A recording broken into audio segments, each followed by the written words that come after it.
بسم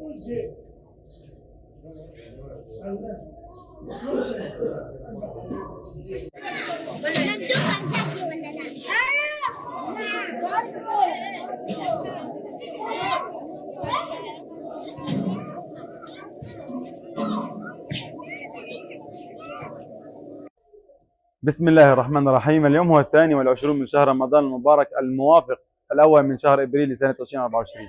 ما زال العدوان مستمر اليوم 78 بعد المئة على قطاع غزة. اليوم بتبرع كريم من مؤسسة يتيم الأرواق نقوم بإعداد وجبات وسيتم توزيعها في إحدى مراكز إيواء وسط قطاع غزة في مدينة النصيرات. بارك الله فيهم وجزاهم الله عنا معنا الصائمون كل الخير. شكرا لمؤسسة يتيم الأرواق.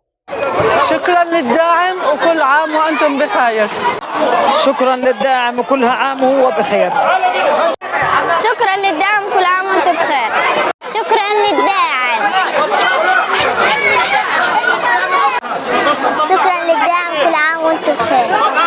شكرا للداعم وبارك الله فيه. شكرا للدعم وكل عام وانتم بخير. شكرا للدعم كل عام وانتم بخير.